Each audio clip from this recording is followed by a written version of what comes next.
Hello, live from his mother's basement. It's the gamma male of all gammas. It's the alpha of the gammas. Uh, I'm also a soy boy. I've got my soy milk and my BPA bottle here. And so this is just a brief update on the whole Dyer situation and the Russian Orthodox influence on the alt-right, the Eurasianist influence on the alt-right. I have a lot of energy to discuss everything today or at this moment. So what we're going to do is we're just going to address some of the updates to the diagram that shows where we're coming from. And I also was just looking through the record here, in terms of articles from Jay Dyer's website, the way that he announces himself in the about on his website, the esoteric Hollywood book that he wrote, um, his praise of Dugan, all these fun things. And I just have a slideshow for myself here, so I'm going to take a look. I actually went on to Jay Dyer's stupid chat, and it's funny because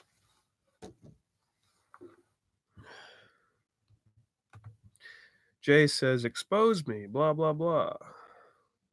I said, debunk John Bresson. He sounds like the great Bazzini. He doesn't really, but so I said this on the chat, and then Jay Dyer immediately says he sucks. I don't know what that has to do. That's not that's like super ad hominem.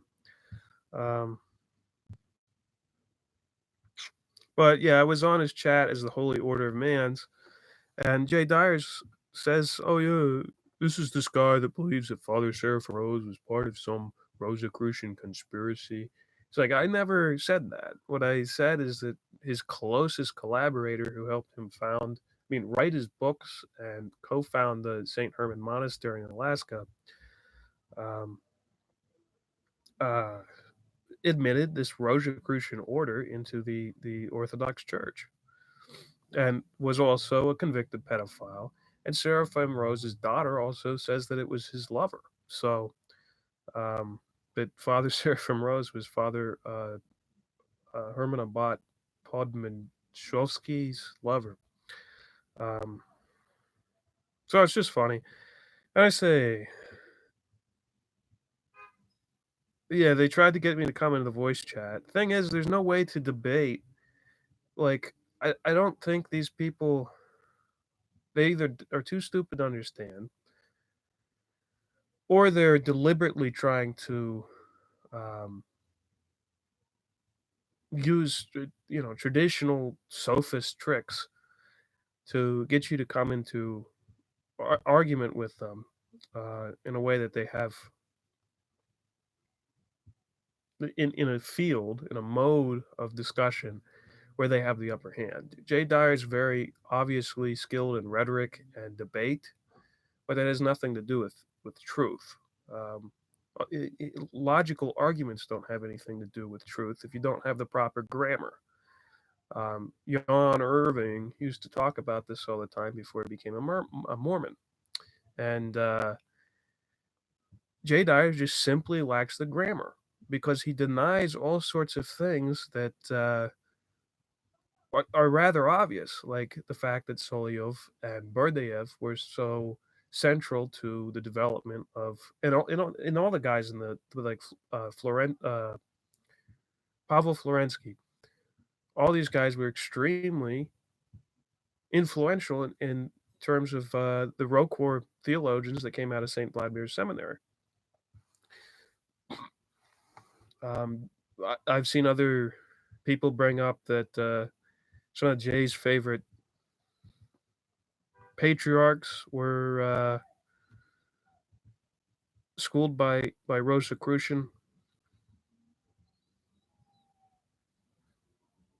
individuals from that time, in that generation of Berdyaev and all of those, because that's what came out of the Counter Enlightenment. That's where this revolution in the Hesychazic uh, Russian Orthodox tradition came from, was from the Counter Enlightenment period of Christian theosophy, Martinism, all of that, Rosicrucianism. Uh, yeah, I wish I could like figure out the boomer tech here.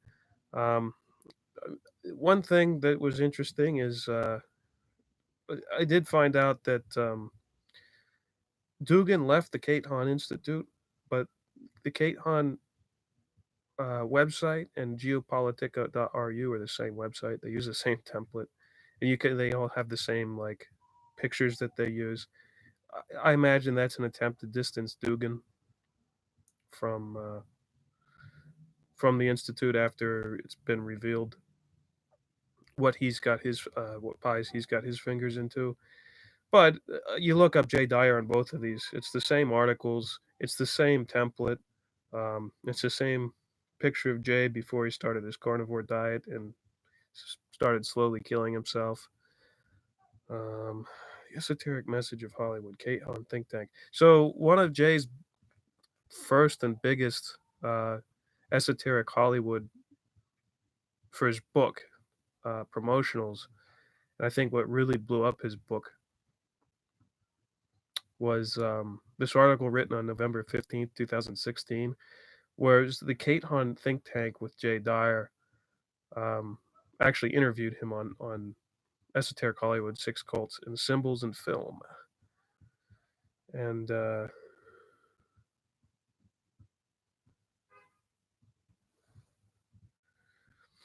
he neglects to mention the pro-Eurasian think tank, blah, blah, blah. That this is based on Konstantin Malofeev, former KGB general Leonid Reshetnikov, and Alexander Dugin. This is the think tank of these individuals. Um,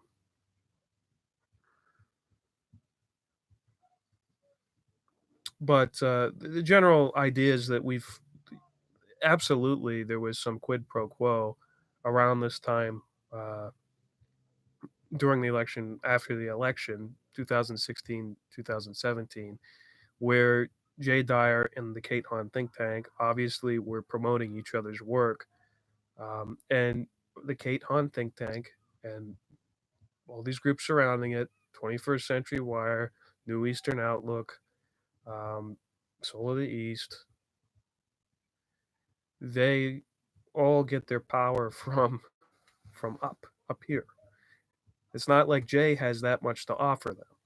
So they were the major people saying, look, if you continue to promote these kinds of ideas, if you don't criticize our anti-Western agenda, et cetera, if you don't do this, that, and the other thing, we will give you promotion. And this is also the period when Jay's uh, viewership rose extremely significantly, especially as far as his anti-Western traditionalist philosophy goes. We have a tweet from July 2016, from Alexander Dugin, specifically promoting the esoteric message of Hollywood and this Kate Hunt article.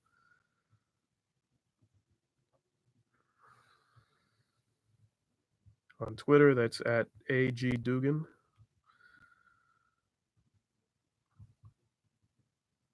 We have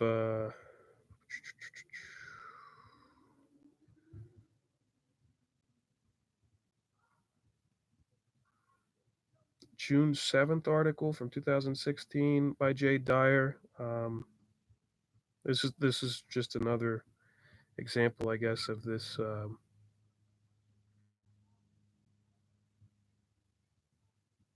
So my guess is that Kate Hahn came out with this interview first before Jay Dyer published it on his own website. Um, but this is the original interview with Jay Dyer, called "The Esoteric Message of Hollywood" at Kate Hahn. September 13th, 2016. This is Jay Dyer promotes Professor Alexander Dugin on transhumanism, and the video is no longer available on Jay Dyer's website. I have a screenshot of just a blank screen saying an error occurred. Please try back later. Um, remember, Jay was getting the hoax busters, John and Chris, promoting that among hoax busters. Was being shared on those websites, and those groups in themselves around hoaxbusters and Tim Kelly are always kind of a little suspicious, um, especially the Clues Forum people. There's a lot of suspicious and unsavory stuff that goes on within those forums. Those are the people that say that everything was like 3D computer rendered and whatnot, like 9/11 was that, and all this. Although I don't really want to go into further analysis because they have a lot of interesting stuff that they bring up too. But I think if you understand how invested in somebody like Jean Baudrillard the new right is around, and how they know to um, exploit, Baudrillian theory about uh, the simulacrum, about hyper reality,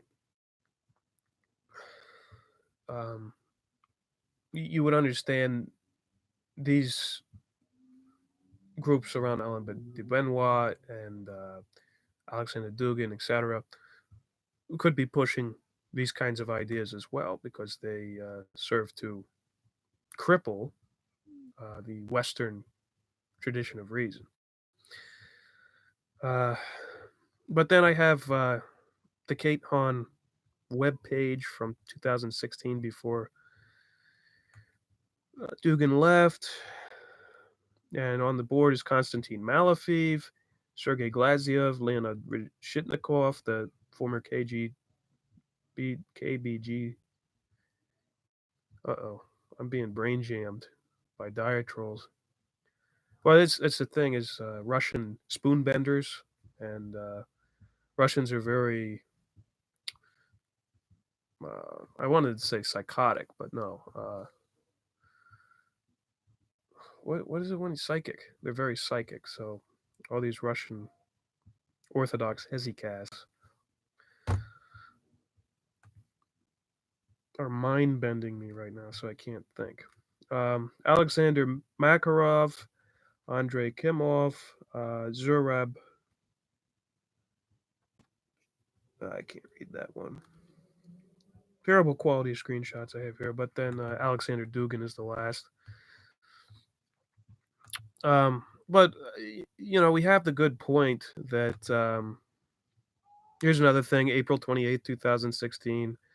Writer's critique of racial materialism. That's actually from Katehon.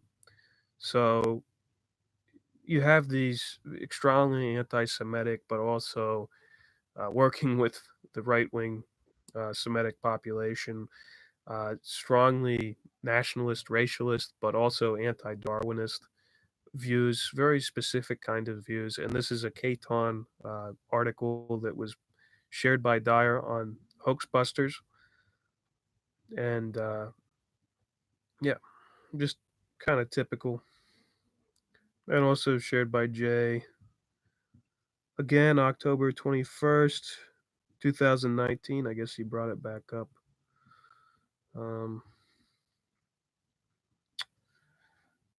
Some of the Russian only articles are also interesting.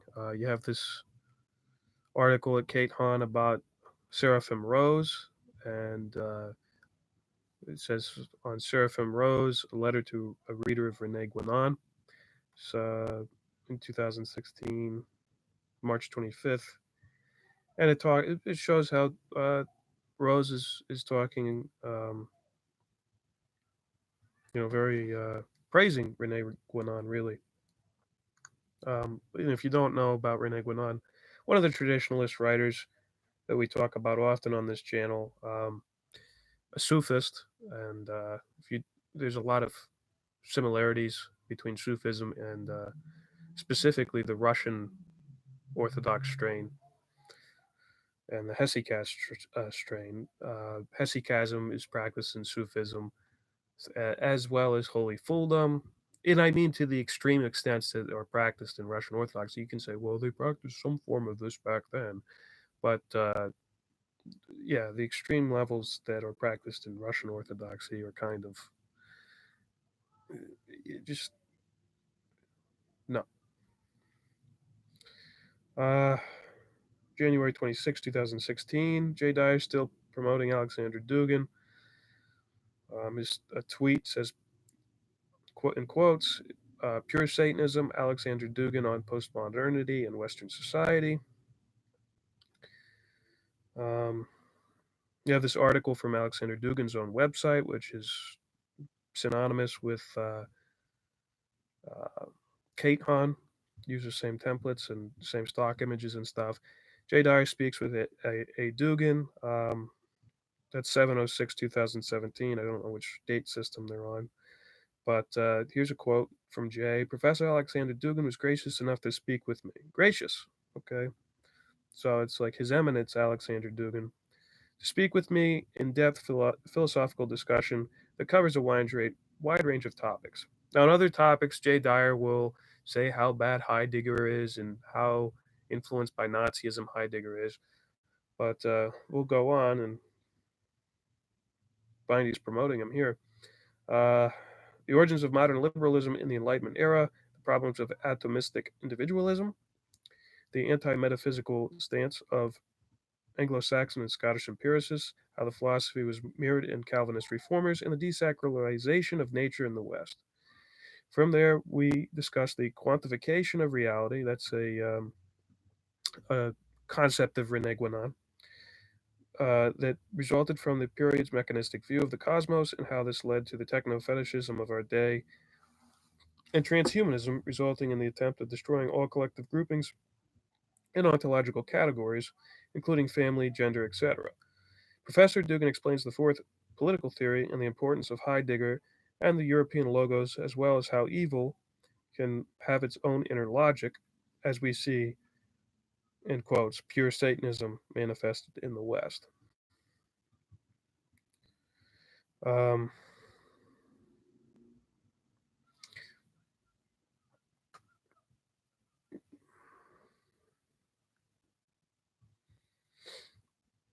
and Heidegger is extremely important to like the Jesuit liberation theology. That's actually where that comes. I know a lot of people try to say that it's a communist concept, which in a sense it is.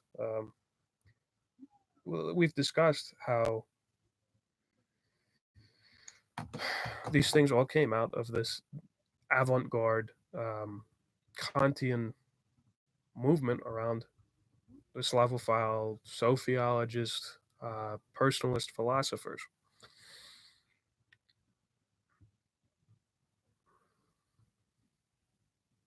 We have another article. Check out my article for Katehon here. This is on Jay's Analysis website, published on July 28th, 2016. Um, so this is one of Jay's geopolitical writings. Um, one thing is that geopolitics was actually a fairly esoteric term, at least in terms of internet parlance, um, before Jay came around. And there's only a couple places that generally use the term.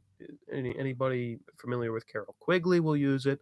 The LaRouche movement would use it um, because the LaRouche movement were kind of the fish that became aware of the water in terms of history of geopolitics. Um, other people would call it all sorts of things. They just offhandedly use it. But it's a very specific term, which talks about uh, starting with Alfred Mackinder. Later, people like General Karl Hofshofer of Germany, who was running around with Koldenhof Kalergi, and various other individuals. General idea of geopolitics is that Britain is an island power, and they have to control, they have to maintain Central Europe rather, um, and ensure that it never becomes industrialized, and that they can control the breadbasket of Europe, which is Russia, the Russian steppes. Um, the assumptions of geopolitics are stupid. They're against nation statism. And Jay Dyer actually promotes geopolitics. He just promotes a Russian geopolitics. So you have these Eurasianists that are working on the very same premise of of Halford Mackinder.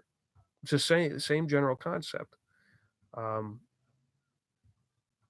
they just believe that they can beat the British at their own game, which I don't think is happening. I think with Brexit and all of these things, Britain is realigning themselves with Russia. The mass conversion in Britain to Orthodoxy and traditional Catholicism, where you have the Catholic side being run, Catholic traditional Catholic establishment being run by the son of the Grand Master of all Freemasonry, uh, virtually in the world. I mean, there's dissident Freemasonic sects, but the Duke of Kent. Um, it's relatively suspicious, um, and the fact that Britain, Paris, and St. Petersburg and Switzerland, to a lesser extent, were like the centers of the traditionalist, the original, the primordial traditionalist, third positionist ideologies that erupted into first Nazism and Bolshevism, and now the resurgence after the Cold War today. Um, in that in Britain, it was around with largely traditionalist Catholics and the Fabians and all the people that stemmed from John Ruskin's Pre-Raphaelite Brotherhood, which was uh, pro Middle Ages, anti-industry, etc. So another character that comes into this whole thing is Andrew Koripko, and he wrote a book called Hybrid Wars and Faux Revolutions, and they talk about how the West is doing this, and on the basis the Koripko is one of Dugin's disciples. I mean, extremely close. Konstantin Malofeev is uh, his patron as well.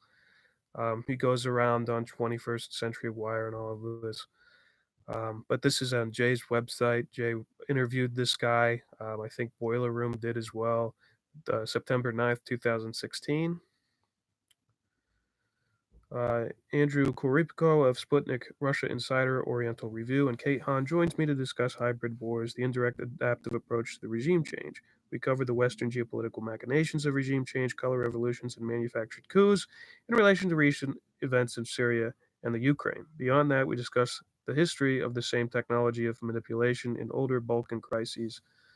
Um, I don't have the rest. I'm just looking at screenshots right now. There's another article, September 8th. I mean, the day before this, he interviews Professor Alexander Dugin in a video called Revolutionary Terror. Now, to me, it looks like all of these videos have been blacked out. They're no longer available on the website. When you try to press it, it says an error occurred. So either it's an embedding problem or Jay has deleted all of this. But on this article, Professor Alexander Dugin's Revolutionary Terror, they're discussing the French Revolution. On this day, in 1793, the French National Convention officially declared the Reign of Terror, which was allegedly necessary to defend the gains of revolution. The 20th century, on the same date in 1918, the Bolshevik Council of People's Commissars, clearly playing off the historical reminiscences, proclaimed the beginning of the Red Terror. Both events are logically connected. I would agree.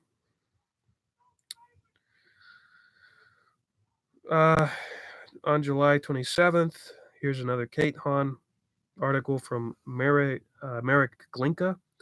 I don't know if this is a real person. Katehon and Geopolitica.ru and all these. There's actually a good article which we'll read about the ghosts authors. We just made up people who like some of them are like supposed to be German commentators, but they have no articles ever published in German. Um, so I don't know about Marek Glinka, but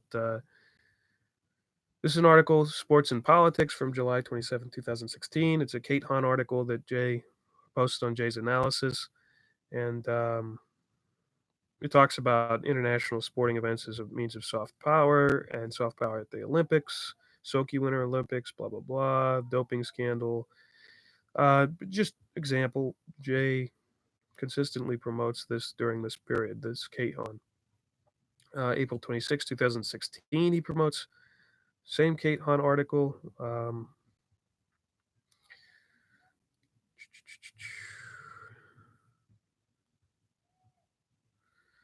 Yeah, so some of the interesting stuff I found, I was looking on Jay's analysis, looking back.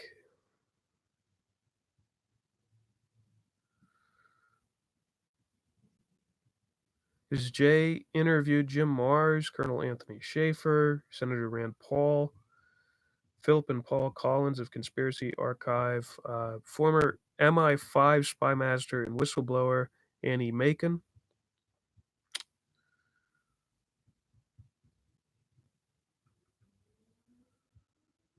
um, Gary Matactics,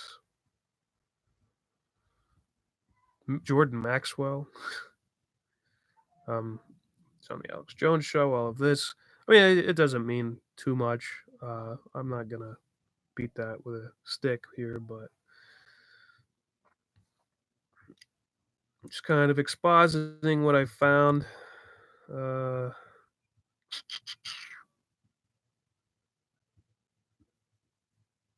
his work was widely shared on Infowars, which there's a very close connection. I mean, Alex Jones uses Konstantin Malofeev's Zargard platform, which is I guess it's a Russian Orthodox TV channel. So Alex Jones is on that channel. Remember, 21st Century Wire is the result of the Infowars guy, Patrick Henningsen. And that's the main conduit through which Jay got his money through. Uh,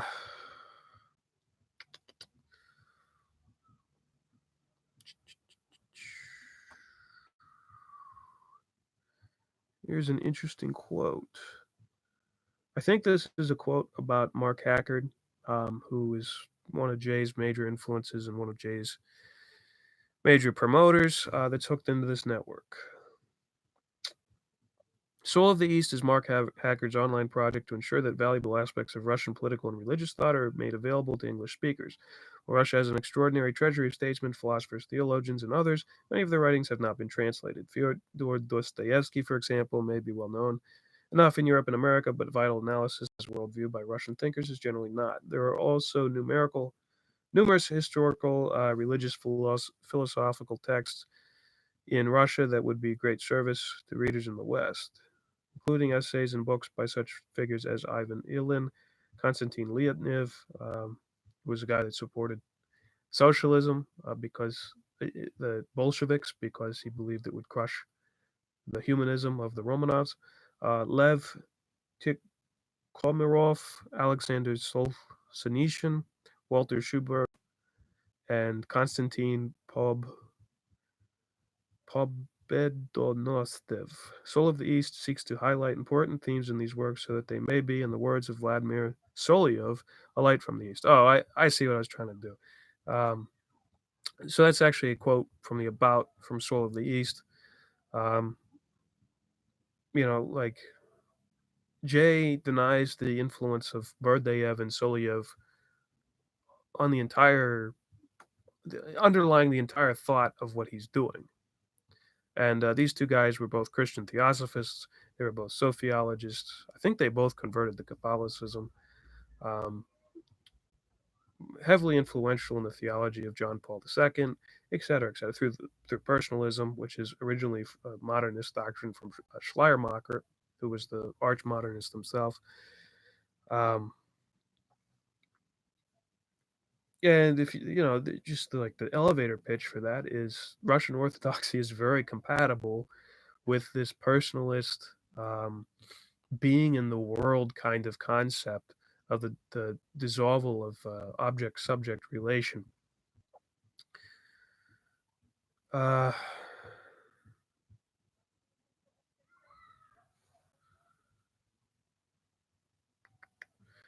there's pictures of stupid stuff, pictures of Shrek.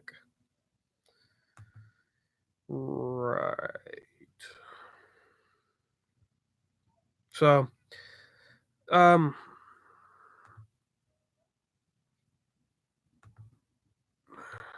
hate to yammer on. Did I talk about Nina Byzantina? Write in the chat if I talked about Nina Byzantina. Because I don't want to go on for more than 30 minutes. Somebody says I'm being paid. That's good. I wish I was being paid for this. Send me super chats so I can get a neti pot. But yeah, so recently, just all of these articles, we found obvious connection between Jay Dyer and Katehon. And just think of it if like William Colby or George Tenet or uh, any former CIA official ran a think tank, and I was, sharing articles from this think tank, and I was interviewing these individuals, and we both had the same ideologies, at least on the like Venn diagram. Eurasianism, Jay Dyer, anti-Westernism of the Guinan traditionalist variety with certain specific aspects, like talking about immanentizing the eschaton, very esoteric type things, talking about reinstituting the imperium, talking about, which is something that even atheist Alan de Benoit talks about, a friend of Dugan in the GRECE, um, talking about like resurrecting the European heart of hearts, Dionysian heart of hearts. There's some overlap there with orthodoxy.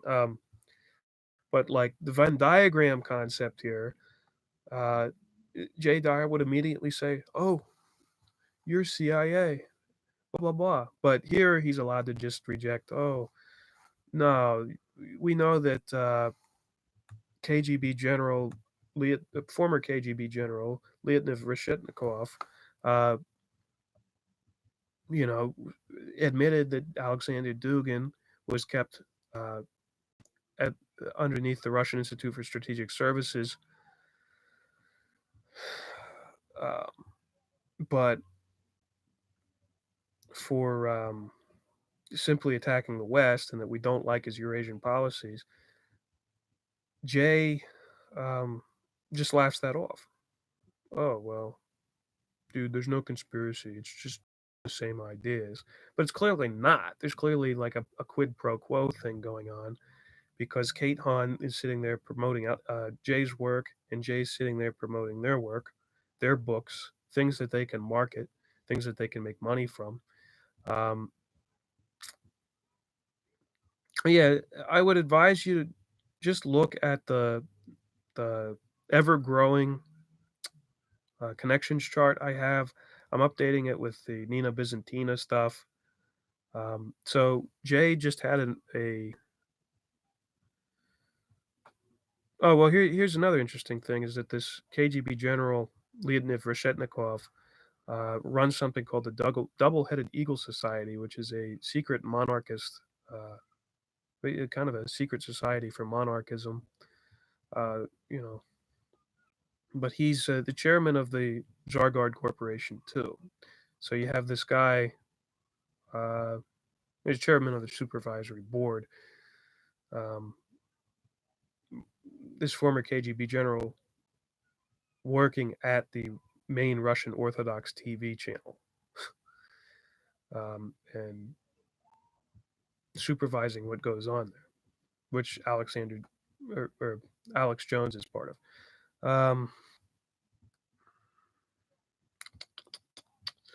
Anywho, that's the short story. I mean, the fact is there's obviously a quid pro quo going on between 2016 2017.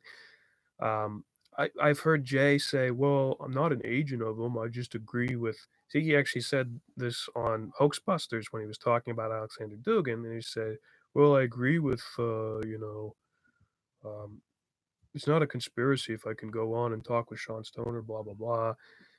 But I actually agree with Alexander Dugin on all of his anti-Western points. That's not a conspiracy." And it's like, yeah, it's not. You're an agent of influence. You admitted it. And you can't say you're not an agent of influence. That's just simply word concept fallacy, as Jay Dyer always uses. So that's the crux of this show. Um, hey guys, with Tony G, Soren Descartes, Raphael, Okalakolal. I don't know what is up with this Okalakolal guy. Uh, I think he thinks that I'm attacking like Catholicism or something, so he constantly posts this weird shit. Um, I don't know.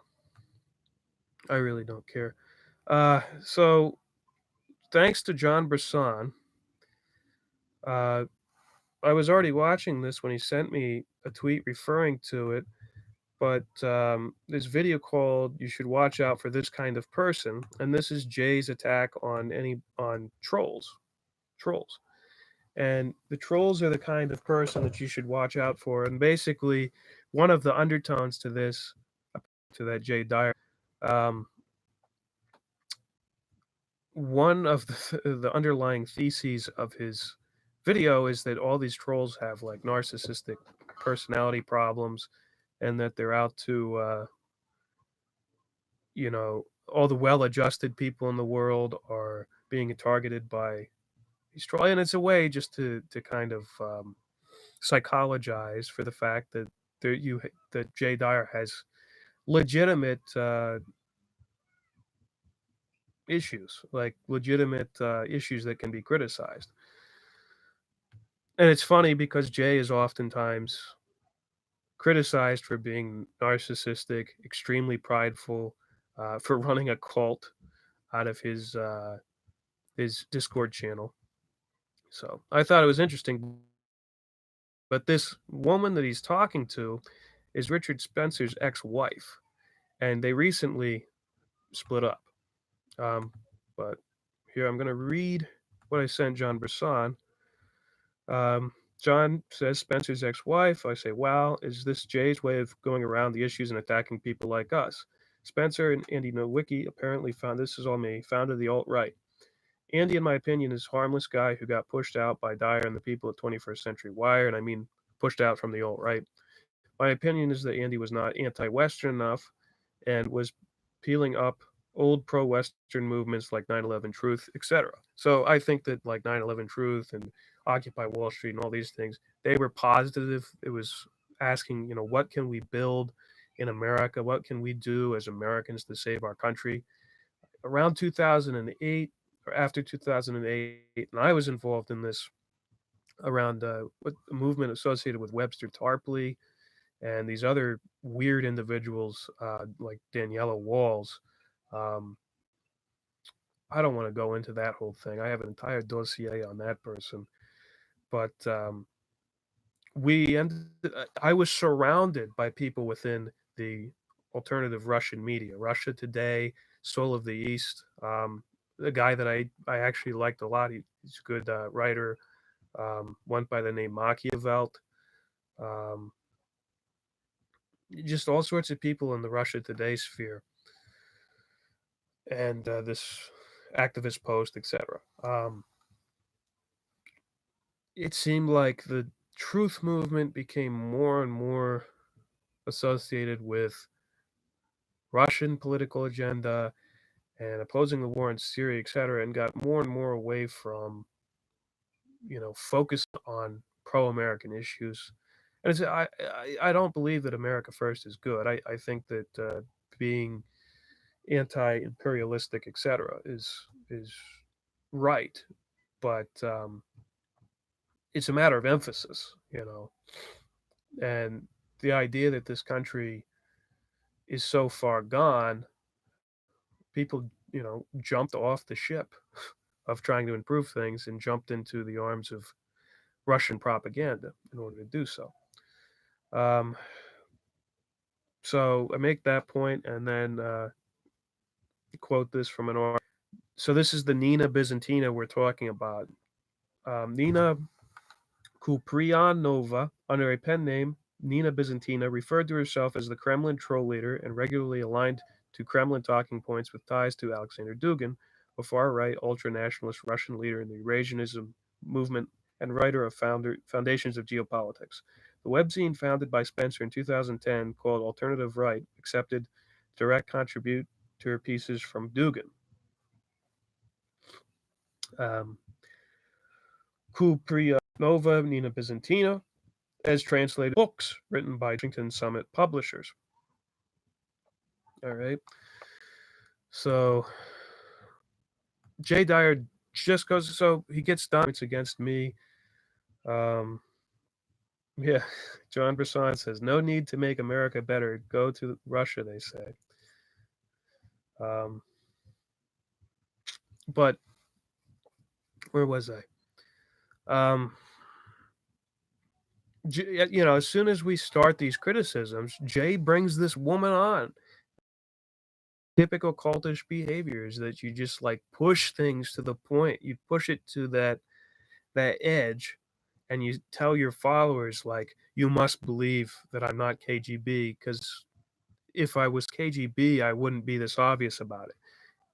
It's like that kind of double bind thing where it doesn't make any sense, but people believe it. It's like, it can't possibly be true, because otherwise I wouldn't be comfortable making it look like I was this way. Which is, like, if you look at the spies throughout history, like Oxford 5, like they went to the Soviet Union, they came back and started talking about Dostoevsky all the time.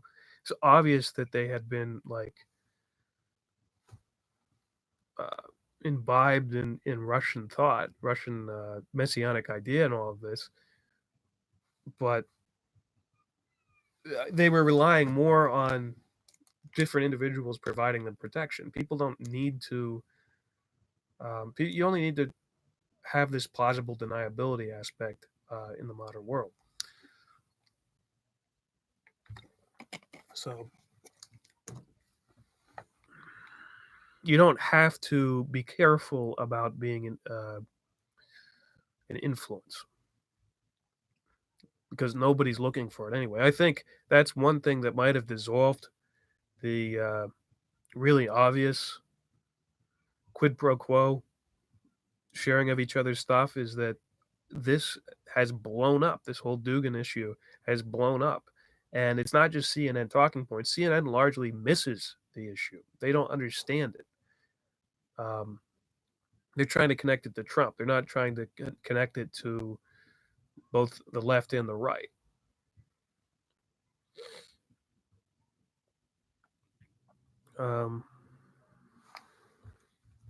But yeah, Richard Spencer's obviously tied into Steve Bannon, David Duke, blah, blah, blah. I have some other articles. Katehon and Richard Spencer. Katehon produced Spencer's articles, Will Trump Really Make America Great Again? In 2017, the role of InfoWars during Trump's campaign, 2016, the purpose and meaning of the alt-right movement, 2016, Will Trump Set Up a New World Order, 2016. All stuff in English. The other thing is, both Spencer and Dyer had the same aesthetic at the same time, that shaved sides, high and tight, Nazi haircut. Jay is supposed to be like that on the edge, third positionist who doesn't talk about the Semitic problem and all of this. But Jay, I've actually dug up stuff from Jay about anti-Semitism, and it's typical for somebody on the right. It's what they would typically say, but it's there. I mean, I don't think he's some sort of Zionist shill, or at least a Semitic shill. I think he's a little bit gas pilled, if you know what I mean. Um, Unfortunately, I've gas pilled people tweeting at me all the time on Twitter. I don't really give a shit about that stuff. I have a little more of a complex view about that it's the Israeli right that's running the majority of the problems in the world, and that the Israeli left would actually benefit from support from um, individuals who want to see problems being solved. Anyway, uh, so this is Kate Hahn's bio of Richard Spencer. Richard Spencer is an American identitarian, best known for coining the term alt-right. He's the president and director of the National Policy Institute, Washington Summit Publishers. Uh, yeah, not really anything interesting there, but there he is on Kate Hahn.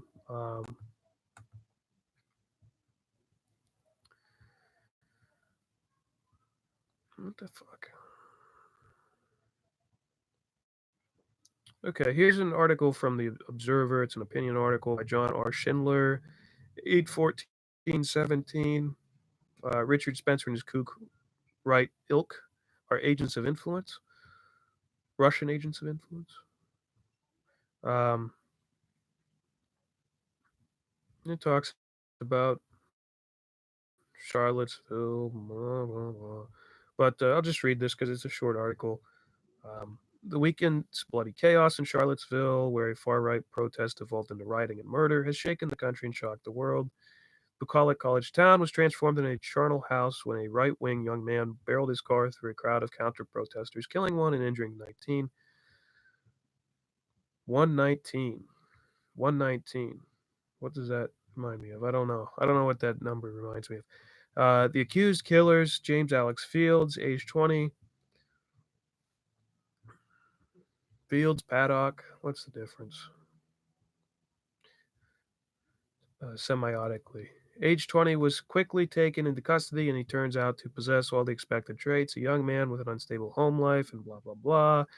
Oh, he was a Nazi. Oh, man. Like, they have to really draw out the boring stuff that doesn't elucidate any connections towards the thesis here.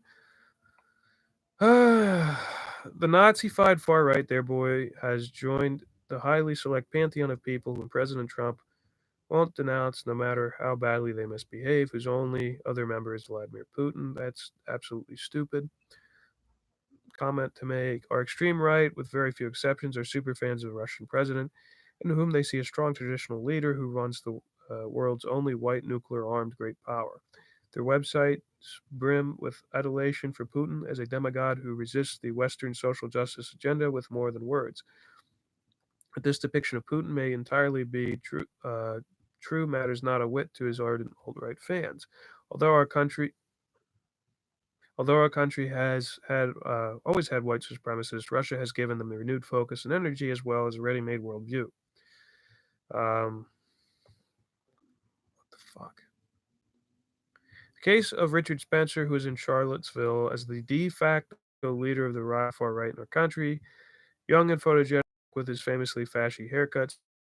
Spencer, too, is strong Putin file, exuding praise for Russia and its strongman leader. His connections are more than ideological. His wife, Nina Kupryonova, is a Russian far rightist herself with Kremlin connections.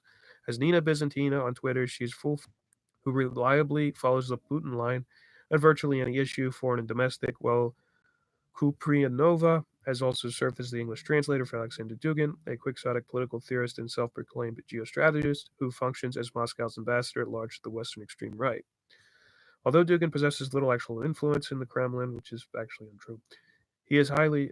It's not just Dugin; it's the Eurasianist Party, which is much bigger than that. And Konstantin Malofeev is a component of that, and he's extremely influential because he runs the largest Russian Orthodox foundation in Russia, Russian Orthodox TV channel. Um, Dugan is highly esteemed among his legion of foreign fans who detect in his mystical racist screeds a genius while others cannot. He plays a key role in propaganda outfit controlled by Russian intelligence, which I detailed last year. The website of Katehon, a Kremlin-approved think tank, is revealing. Here is Putin's orthodox mysticism, Russian nationalist, and Alex Jones' fantasy melded in all its bizarre glory. The name is revealing. Kate Han comes from the Greek theological term for that which resists the Antichrist, which we'll see Dugan and imitating the Ishkatan is actually setting the stage for the Antichrist. It's the same thing that people like the apocalyptic millenarian Joachim and Girolamo Savonarola attempted to do in Italy. They both were trying to initiate the third age. And for some reason, modern Dominicans that are around when Berdyaev moved to France, modern Dominicans are trying to beatify Savonarola, despite the fact that he was basically a precursor to Martin Luther, and he had an antichrist spirit. Uh, he tried to establish heaven on earth, basically, and called Rome the whore of Babylon. Um, and all these people say, "Oh, this is a great traditional Catholic. This is what traditionalist Catholics need to be like," and it's a real head scratcher. He's one of the reasons why the Renaissance ultimately failed. Um, I mean, it was an assault on Florence, which was the center of the Renaissance. Um, and despite the fact that Florence had some excesses, they were not trying to be the New Jerusalem. They were not trying to be the center of heaven on earth. This was somebody from a kind of traditionalist camp. So you have to remember that. The writings of Kate Hunt include a full range of conspiratorial anti-Western venom, blah, blah, blah. CIA and Jewish financiers are behind the world's problems. They say, well, probably some of them. I mean, but not all of them. Warmongering banksters seek to destroy Russian orthodoxy. Of course, the West is corrupt and racist too. For good measure, there are peons to Malcolm X and the Islamic Republic of Iran. This is a classic Kremlin disinformation. Oh my goodness, this article is so dumb. We know. Um, to anybody versed in Russian intelligence tradecraft, Spencer and those of his Kukrai ilk who espouse nakedly pro Kremlin views are at least agents of influence, to use the proper Chekist term. However, there are connections between Moscow and Western far right which are more troubling than mere ideological fellow traveling. In Europe, security services have tracked the activities of Russian military intelligence known as GRU. In its recent years, their operations have included violence. Russian football hooligans who caused mayhem in Europe last summer, leading to dozens of casualties, many of them seriously injured, included known Kremlin operatives, some of them possessing GRU tattoos.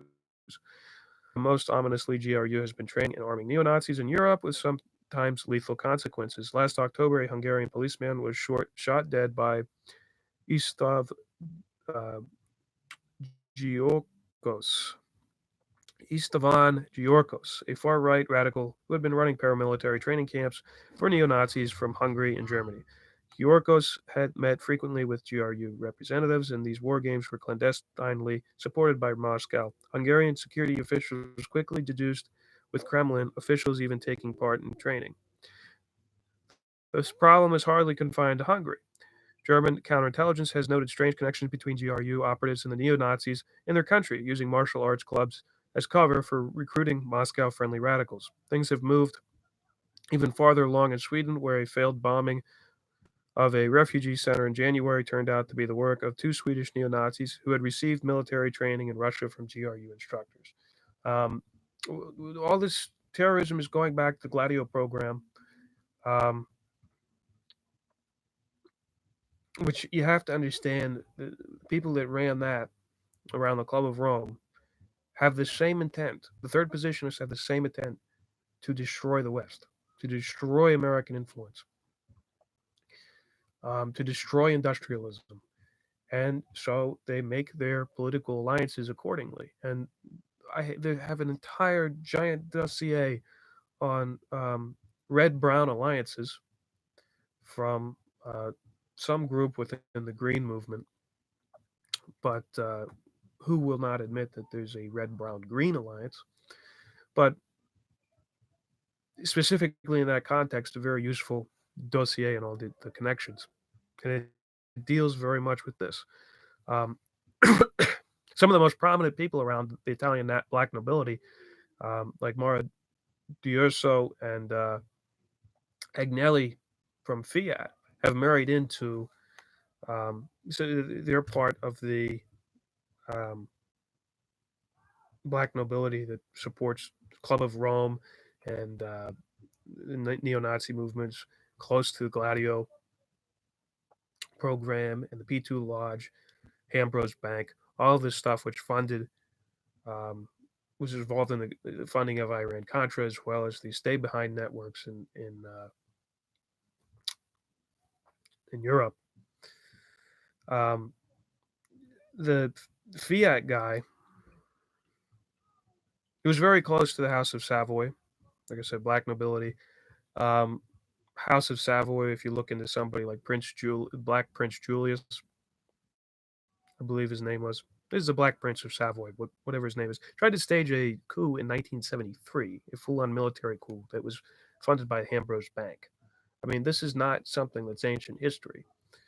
Um, but Agnelli, his daughter, I believe, married one of the directors of the St. Basil's Foundation, which is run by Konstantin Malofeev. Um, there's an incredible link between the supposed Russian Orthodox revival, these people that are promoting this radical Slavophile Russian Orthodoxy, and the Italian black nobility. It's like this. And similarly, these kinds of links between Konstantin Malofeev and something like the Dignitatis Humanae Institute, uh, which also connects to that British traditionalist Catholic Freemasonic faction under Lord Nicholas Windsor. Um, so the whole Red Brown Alliance thing is real, and that's what this is. This is. That's what it is, and it's obvious. These people generally admit to it. We need to work together as third positionists to take down. I mean, that's what the new thing on Poll and 4chan is Ted pilling, where they're literally lauding the writings of Ted Kaczynski, and there's the Red, Green, Brown movement. um, but going on, therefore, it's imperative that we tackle domestic extremism with our full counterintelligence arsenal, meaning identifying Kremlin's secret operations which support the extreme right in our countrymen, neutralizing the before right in our countrymen, neutralizing the before this cancer metastasizes for, I think there's a grammar mistake here. Although it's painfully evident that the Trump White House has uh, no intention to do such a thing. So it's a pretty dumb article, very few connections.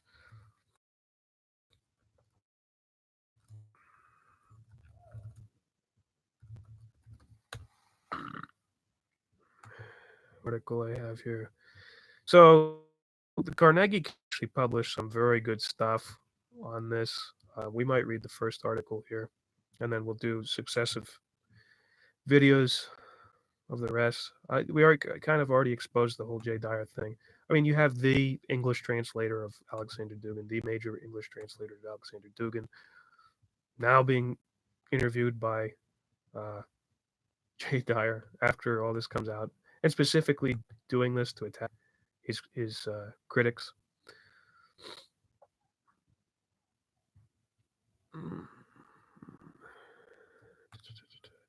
So it wasn't ghost writers, but fake writers.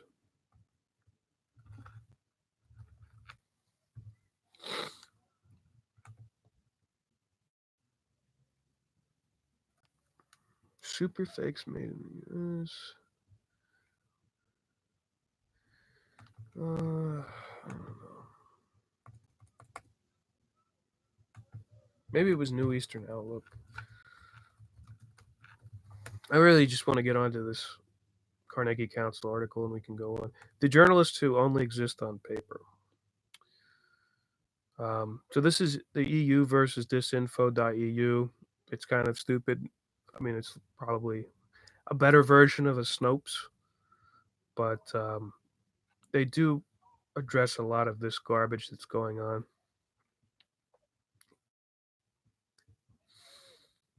And I think there is a lot of disinfo going on because this is um, a lot of people made the Brexit out to be this great thing. Oh man, we're breaking away from the EU. We're destroying the EU. The EU is so stupid. But in reality, it just makes it so that Britain can further manipulate, and the city of London can further manipulate Brexit, the EU. They weren't even in the system before, in the sense of the monetary standard. They had enough clout to make that happen. The city of London did, and they did it deliberately so they can manipulate the currencies um, in the EU, manipulate the euro. Um,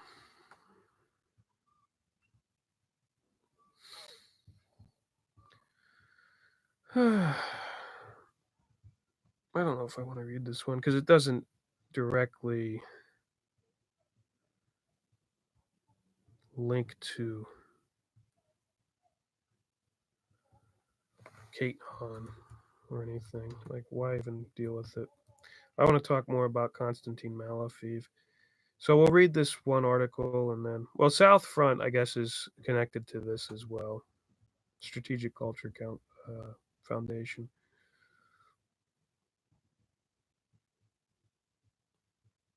But if you're interested, EU versus Disinfo, journalists who exist only on paper, July 15th, 2019. Uh, so here is the Carnegie Council article.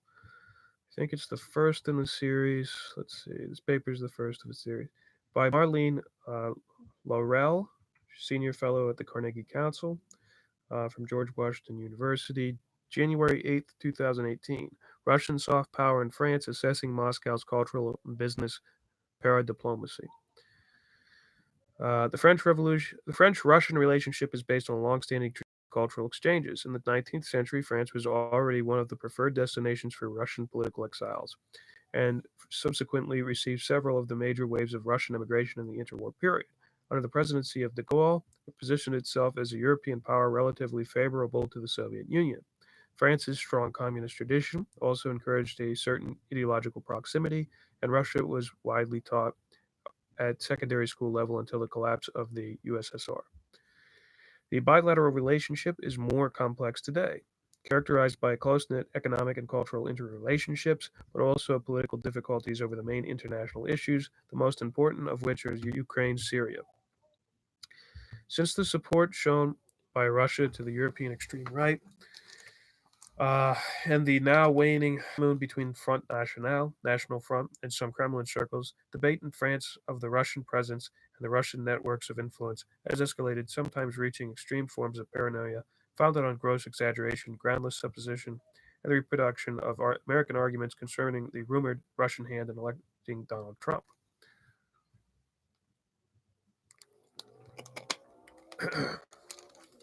The objective of this paper is to analyze dispassionately and without apportioning blame the Russian presence in France.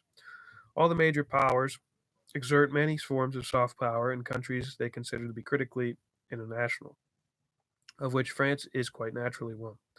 Rather than considering Russia to be a case apart, it would be worthwhile to compare Russian activities in France with the means used in the United States, China, Saudi Arabia, and Qatar.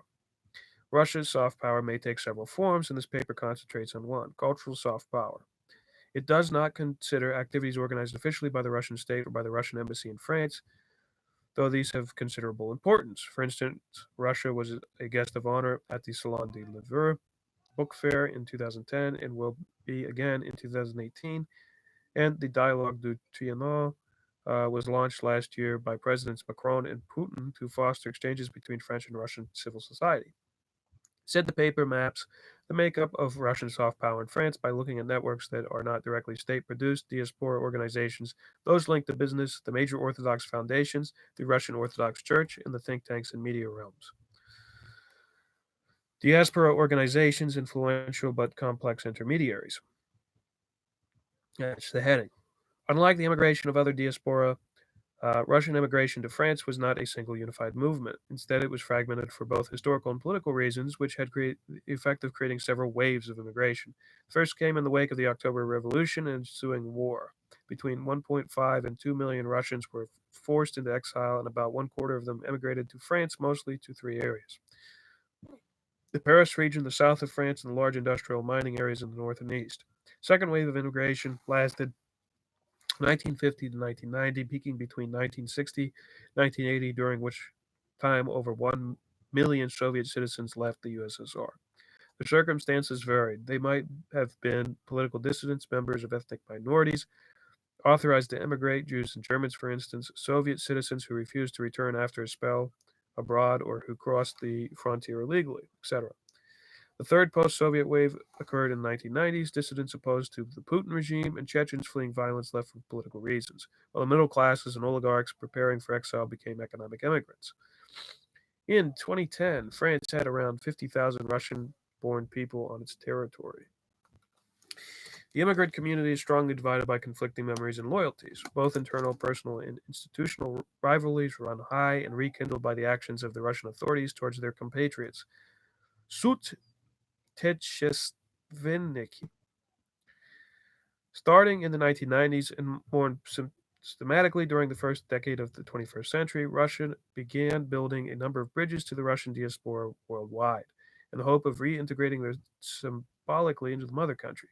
This policy towards its compatriots has been implemented by several institutions, including the Department of Work with Compatriots at the Russian Ministry of Foreign Affairs, created in 2005. The Moscow City House of Compatriots, the city's former mayor, Yuri Luskov, was at the forefront of the fight for the Russian diasporas. The World Council of Compatriots, which brings together all the Russian compatriot organizations worldwide in existence since 1991, it was awarded more official status in 2001. The Ruski Mir, Russian World Foundation, launched in 2007, a state agency for foreign cooperation. Rosotrudnichestvo. The towns of Moscow and St. Petersburg have their own departments of foreign relations and maintain direct links with some diasporas. Russian policy towards compatriots is structured primarily to reach Russians in the post Soviet republics, which are the states most subject to massive migrant flows back to Russia. Secondarily, it is directed towards the more remote diasporas in Europe, Israel, and North America, with the aim of converting them into economic, political, and cultural mediators between Russia and the rest of the world. The desired objective is to consolidate both Russians and all those who identify in one way or another with Russia into a unified community that is capable of overcoming political divisions and reviving the homeland. It would be a mistake to think that Russian authorities' strategies towards the Russian diasporas are all crowned with success. Attempts to organize diaspora communities are difficult to manage. In the case of France, Moscow has to deal with several forms of resistance, which we can group under three broad headings.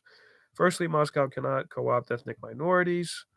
Uh, the case of Russian speaking Jewish diasporas is more complex. Some segments remain critical of Russia, while others, close to the European Jewish Congress and other conference of European rabbis, are supported by Russian oligarchs and act as tools of Russia para-diplomacy with some of the Jewish communities in France. Secondly, the political hardening of the Putin regime has helped to structure opposition movements even within the diasporas, in particular among those who immigrated recently. The most prominent examples of hold on. Notably, during the anti-Putin demonstrations in winter of 2011 to 2012, and have gradually incorporated NGO networks that defend human rights. The most prominent examples of Russie Libertés, Russian Freedom, and the UERF, Union of Russian Electors in France, followed by groups more to the extreme political left, such as the GRRR and Politseki, which demand the freeing of Russian political prisoners, mainly anti-fascist militants and members of the banned National Bolshevik Party, which I believe Dugin was part of. Um, Thirdly, Moscow's attempt to rehabilitate towards advance the sentence of the white emigres has proved more complicated than expected. Some groups have rallied behind Putin's Russia for the sake of the country's historical continuity. Others have declined to do so, including parts of Rokor, um, which still criticize the KGB FSB linked um, merger between Rokor and the Stalin founded Patriarch of Moscow. Those most loyal to Romanov monarchy, for instance, are opposed, calling for the restitution of their assets and the removal of Lenin's embalmed body from the mausoleum in Red Square. The hardliners also include several long-standing organizations close to the Orthodox Church, such as the Russian Students' Christian Action, which during the Soviet period helped underground believers in parishes, and since the collapse of the USSR, is focused on humanitarian and social aid to the most disadvantaged in Russia via Orthodox charitable organizations in particular. Similarly, resistant are former members of the White Army, notably the General Union of Russian Combatants, and the longstanding networks of both YMCA Press, um, which delivered banned literature to dissidents in the bookshop of Montaigne Sainte Genevieve, the mecca for so called white emigration. Many others associated with Russian immigration to France have, however, supported the Russian authorities' rapprochement policies in a number of major families. The Shremetevs, Tolstoys, Trubetskoys, Obolenskys, and Yevakovs are obtaining some form of symbolic recompense by playing the Support Russia card. Prince Pierre Sheremetev, for instance, directs the Russian Musical Society. Typical of the charm offensive waged against them by the Kremlin was a grand cruise organized in 2010 that departed from the Mediterranean for the Black Sea, thus taking the opposite path to the exile, metaphor for the symbolic return of the emigres to the mother country. Uh, okay, in Paris, Prince Dmitry Shakovskoy and his wife launched the Russian Bridge, an appeal for solidarity with Russia that garnered the support of more than 100 descendants of Russian aristocracy, the Tolstoys, Pushkins, Sheremetevs, etc. Uh, boring, boring, boring. Spearhead associations linked to the business world. The association most actively promoting Franco-Russian links is Franco-Prussian Dialogue, created in 2004 and director Alexander Trubetskoy. The association has important contacts in French political and business worlds via its co-president, the former Republican deputy Congressman Thierry Mariani, vice president of the Parliamentary Group for Franco-Russian Friendship, and its vice president Bernard Loze. Pioneer of alternative management for hedge funds in emerging countries, who was also a former director of UCOS, Loz, uh, Lozia's two companies, Loze et Associé, which specializes in financial investments and alternative leaders of fund management and distribution company based in Luxembourg, operate in Russia via subsidiary Kalchuga Capital Management, which has worked with Gazprom Bank. The Dialogue's members and partners are the leading French businesses in the CAC 40, the benchmark French stock market index, including Total, Alstom, Bouygues, Airbus, Safran, Sanofi, Renault, Engie, etc. The objective of the association is to develop the economic, political, and cultural links between the two countries. Blah, blah, blue. Here's something about Rokor. The dialogue's success can be attributed to the fact that the association is at intersection of different aspects of Russian soft power. As a grandson of Prince Nikolai Trubetskoy, Alexander Trubetskoy is well established in the world of white immigration.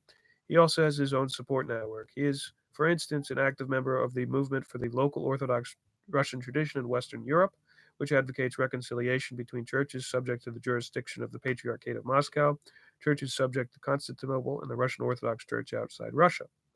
He chairs the Imperial Guard Association, which commemorates the Tsarist military past. He also has close ties to some of the networks used by the Kremlin to exert influence and acts as a bridgehead for prominent Orthodox businessmen Vladimir Yakunin and Konstantin Malofeev, as well as their foundations. So, close associate, is trying to completely merge Russian Orthodox Church, Constantinople, and the Patriarchate of Moscow. Now, this has already partially happened. They're already all in communion with each other, despite many critics within Rokor. But Jay takes the position of, oh yeah, well, the Russian Orthodox Church is good now. The Russian Orthodox Patriarchate of Moscow is good now. Um, so he falls into this camp around Konstantin Malofeev. Go figure. Lastly, he's well established in Russia based French business circles and has been since the Soviet era. Um,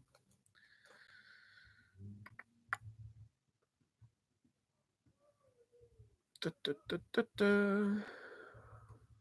I only want to read the stuff that is. Another less formal example is the Pushkin Circle, positioned between Droit Populaire, the popular right, the most rightist section of the Republicans Party, and the Front National, which offers monthly lectures on the subject linking France and Russia.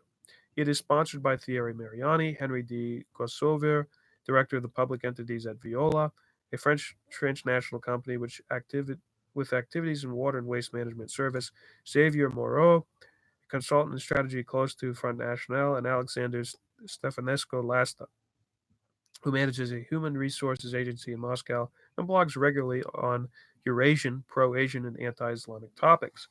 It also is worth mentioning the Russian Association for Mutual Aid Between Businesses, AREP, a French Russian business network directed by Michel uh, Lebedev, former director of Total in Russia.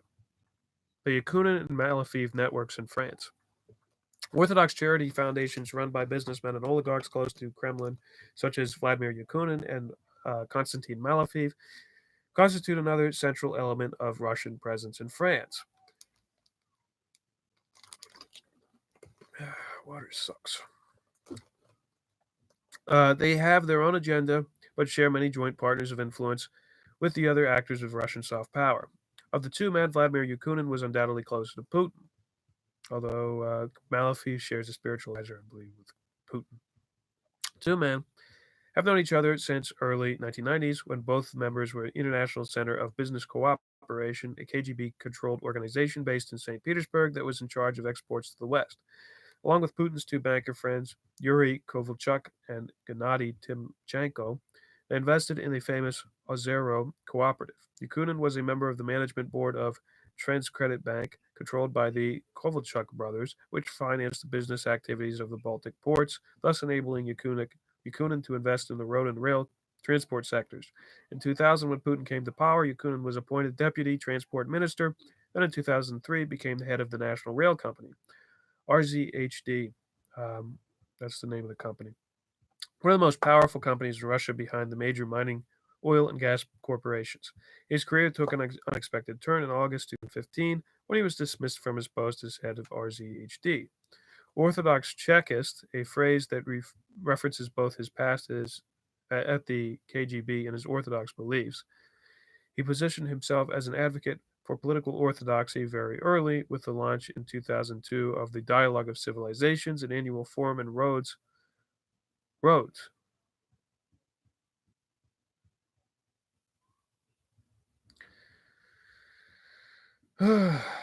Rhodes. Um, ring any bells? Both the Knights of Malta and um, St. John of Jerusalem, as well as Cecil Rhodes. Am I getting that right? Am I being stupid?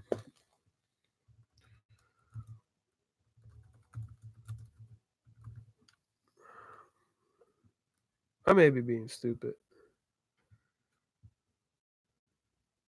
Yeah, I'm good. We're good.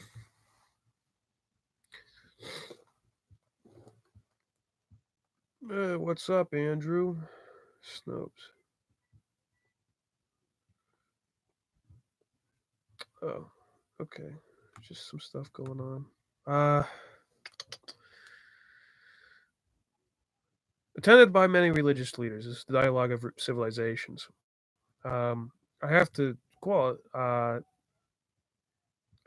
The Eurasianist movement. Somebody sent me something that has speeches and the members of the Eurasianist Party, one of their congresses, and it's like the Orthodox working together with Sufis, various other extremely anti-Western mystical religions. Um, if I can find that, I have it up somewhere. We'll talk about that some other time. Just read it as one separate video. Uh, it was one of the first expressions of Russian soft power, a precursor to many other uses of the theme civilizations by the Russian state and to closer links with UN organizations, in particular UNESCO. Yakunin and his wife direct the foundation of St. Andrew, the first called, or Andrei Protoklitos, one of the major Russian Orthodox foundations created in 1992. It was given an endowment in 2013, evidence of its financial stability. It finances a great many projects: the restoration of the churches and monasteries, the return of Orthodox relics to Russian soil, cultural exchange programs with Orthodox churches within the Patriarchate of Jerusalem, the celebration of the which um, Jerusalem connection uh, with Orthodoxy, and even I think Rokor. This is where it gets kind of iffy. Like, was Rokor actually always that anti-Soviet? Is that it was the Soviet trust in Israel that made these things happen in terms of the Russian Orthodox Church getting back some of their ancient sites within Jerusalem. You know, there's that Soviet trust within Israel that greased the wheels for that. And I have an article about that, which we might read too. The celebration of the reconciliation between the Patriarchate and Rokor, a campaign to promote so called traditional family values aimed at the public and especially at young people. The inauguration of monuments to Russian history in Europe and various patriotic programs with younger people to keep alight the national and historical flame. The foundation receives regular aid from the state and thus plays a central role in Russia's diplomacy. Between 2000 and 2014, Vladimir Kozin was Putin's property manager responsible for managing the presidential administration's real estate assets. He also has become the Russian president's advisor on military and technical cooperation. He is also one of St. Petersburg clan, earning his stripes in the KGB during Perestroika before becoming involved alongside Putin in business communities specializing in export. He was a major contributor to the Russian state's success in reclaiming Tsarist and Soviet owned properties abroad. He was also in charge of rebranding the historic sites of the Kremlin and St. Petersburg for major international summits and has supervised mega events such as the Olympic Games in Sochi. He played a major role in the construction of a new Russian Orthodox center in Paris. Konstantin Malofeev is the second major Orthodox businessman close to the Kremlin. A lawyer by training, he began his career with the major investment fund Renaissance Capital. Is that the Renaissance Capital of? No way. No way.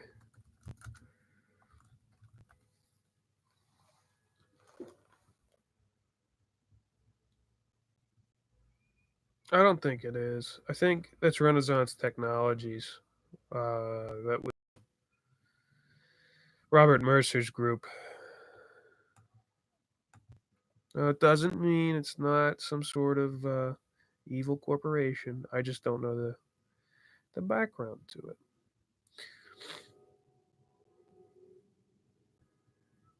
Anywho, going on. So,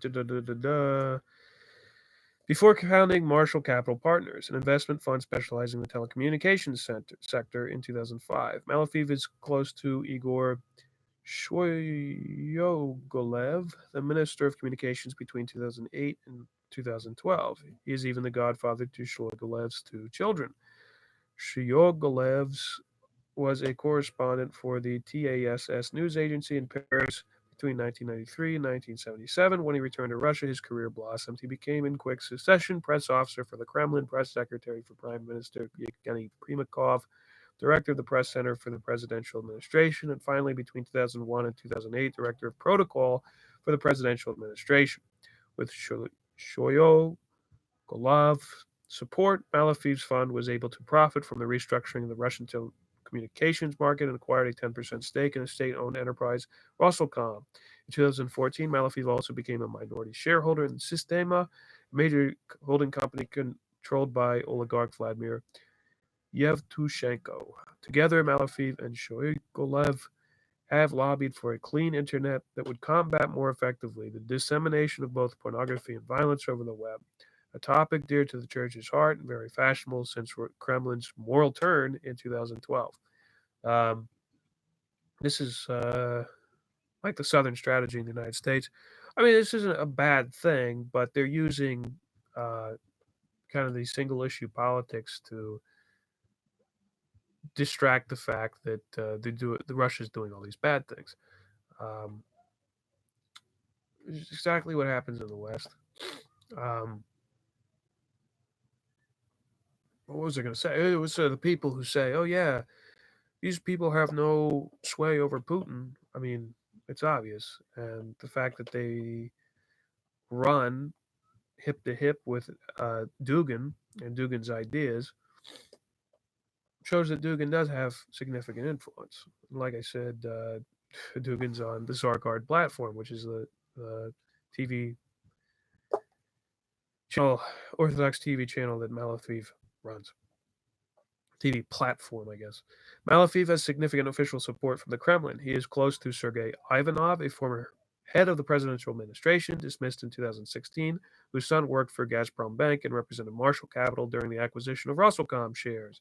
He also shares the ideological approach of Yakunin Mizulina, Duma deputy and head of the Duma's Committee for Family, Women, and Children, the driver behind all conservative legislation voted in since 2012.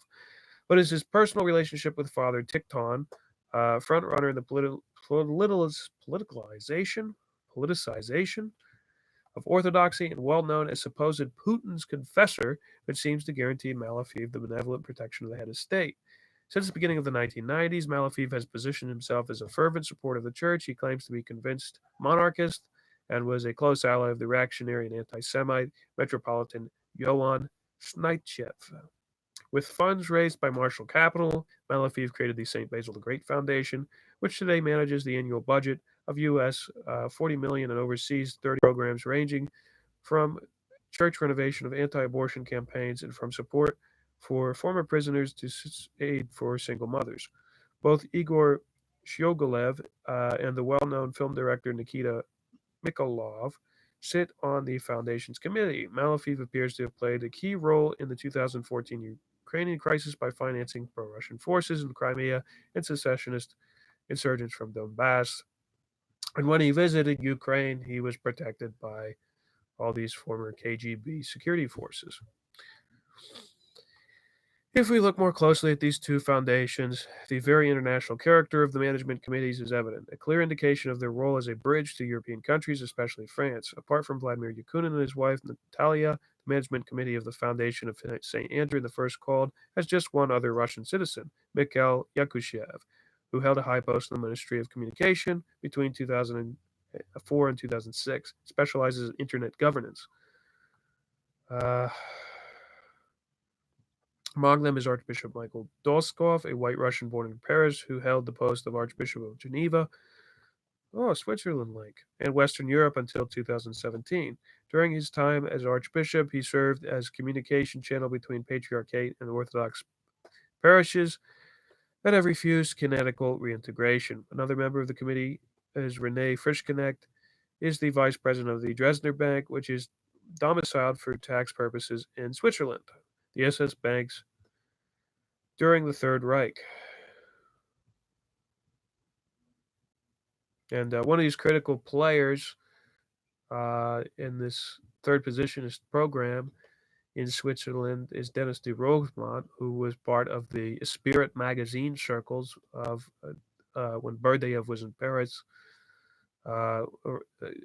Also alongside Jacques Maritain, who inspired Saul Alinsky, Pope Paul the Sixth.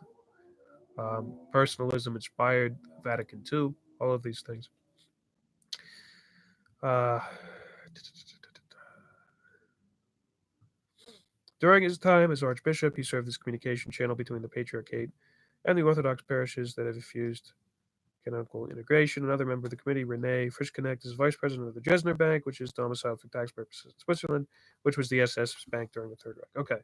It acquired the nickname of Occupation Bank as it was financed the German occupation of Poland. More recently, the Dresdner Bank had developed close links with Putin, another part of the Red-Brown Alliance. It opened a subsidiary in St. Petersburg in 1991, probably via KGB networks. Bernard Lozes likewise sits on the committee. Lastly, the committee includes Alexander Grigoriev, founder of the real estate company Agio, a company that is domiciled in Paris's 16th arrondissement but has no employees on its books, indicating its fictitious status or activities located in a tax haven. The picture is more or less the same for Malofeev's St. Basil the Great Charitable Foundation. Alongside Mikhailov, Shoigolev, and Tikhon, the founding committee includes two key figures, Sergei Depalin and Zurab Chadzvadze. Count Sergei Depalin is the son of a white Russian emigre of the same name, Sergei von der Palin, who enlisted in the Wehrmacht to serve on the Eastern Front in the Russian Liberation Army before being repatriated to Paris. The son, Sergei Depalin, married Margarita Agnelli. There we go. Here's this connection.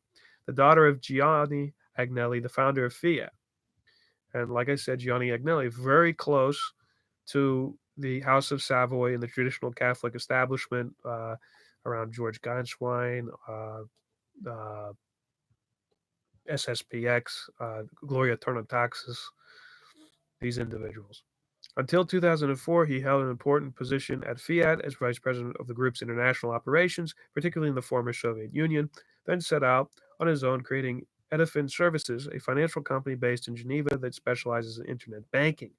He is also on the management committee of Eastern Property Holdings, which works in real estate in Russia, Cyprus, and the Cayman Islands. In addition, he works the well-known editions, the Certes, which publishes regularly on Russia.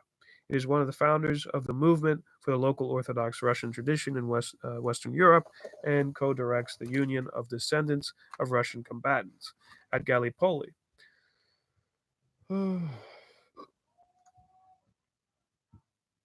So much fun reading this.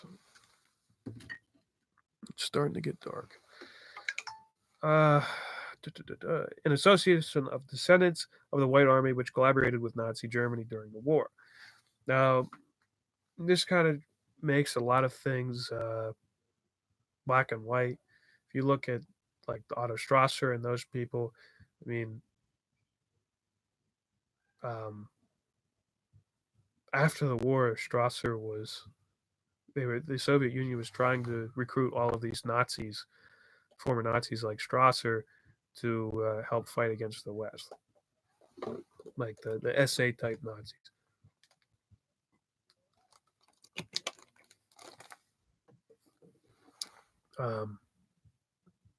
Not to get off of subject here, Zurab Chadvadze,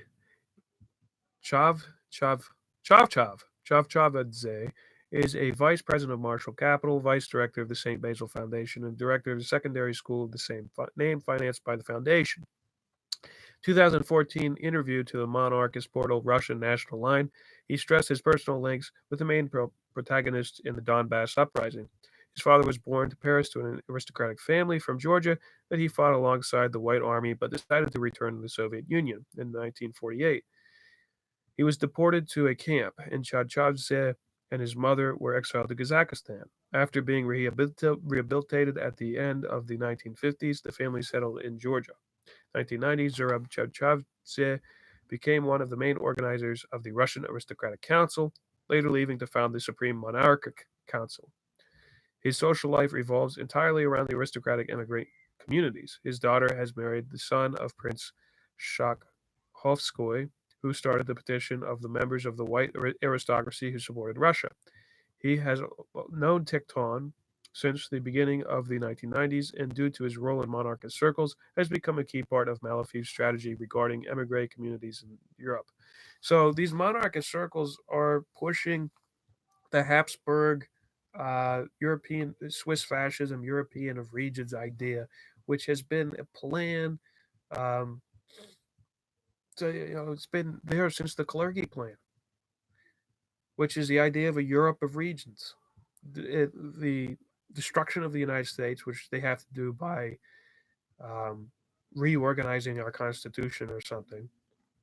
They want a world of regions, essentially, um, and that's why they're aligning themselves with Russia too, or Russia's aligning themselves with Britain because Britain is a traditional society run by an aristocratic oligarchy that has this monarchical puppet family that, as long as they stay in line, are allowed to um, participate in all sorts of stupid activities like Prince Charles, WWF, and all of that, and also get all the funds from all the former East India Company uh, derivatives that are still around, like Anglo American or De Beers or whatever.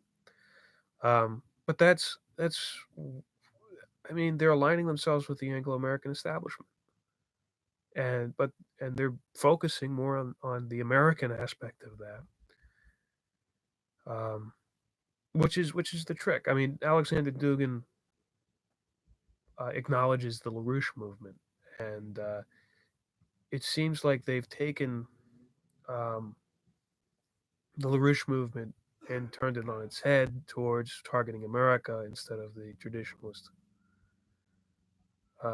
not the traditionalist, but like the, what you call it. All right. His many entries into communities in Western Europe have put Malofeev at the forefront in Russian soft power policy among Russian diaspora, European aristocratic circles, and the extreme right.